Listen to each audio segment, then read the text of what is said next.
ಕೊಡ್ತಾರೆ ಕೊಡ್ತಾರೆ ಸುಮ್ಮನೆ ಕೊಡ್ತಾ ಇರ್ರಿ ಸುಮ್ಮನೆ ಕೊಡ್ತಾರೆ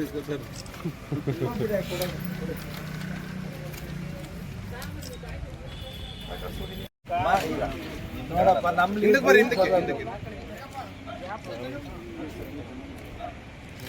ಓ ರೆಡ್ಡಿ ಕನ್ಫರ್ಟಲ್ಲ ಆಯ್ತಾ ಮಾತಾಡಿ ಸರ್ ವೇಣುಗೋಪಾಲ್ ರೆಡ್ಡಿ ಚಿಕ್ಕಾಗಿ ಇಟ್ಕೊಂಡ ಬಿಡೇ ಎತ್ತು ಮೇಲಕ್ಕೆ ಎರಡು ಕೈ ಮೊಬೈಲು ಮಾಡ್ತೀನಿ ಅವ್ರನ್ನ ಪಕ್ಷದಿಂದ ಉಚ್ಚಾಟನೆ ಮಾಡಬೇಕು ಅಂತ ಈ ಮೂಲಕ ಒತ್ತಾಯ ಮಾಡ್ತಿದ್ದೀವಿ. ಇವತ್ತು ನಾನೊಂದು ವಿಷಯ ಹೇಳಲಿಕ್ಕೆ ಬಯಸ್ತೀನಿ. KN ರಾಜಣ್ಣವರು ದೇವರಾಜ ಅರಸು ಸಿದ್ದರಾಮಯ್ಯ ನಂತರ ಇಡೀ ರಾಜ್ಯದಲ್ಲಿ ಅತಿ ದೊಡ್ಡ ಅಹಿಂದ ನಾಯಕರು ಅನ್ನೋದಕ್ಕಿಂತ ಇವತ್ತು ರಾಜಣ್ಣನವರನ್ನ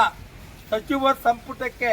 ಸೇರಿಸ್ಕೋಬೇಕು ಅಂತ ಎಷ್ಟು ಒತ್ತಾಯ ಇದೆಯೋ ಅದೇ ರೀತಿಯಲ್ಲಿ ಅವನು DK ಶಿವಕುಮಾರ್ PCC ಅಧ್ಯಕ್ಷ ಮತ್ತು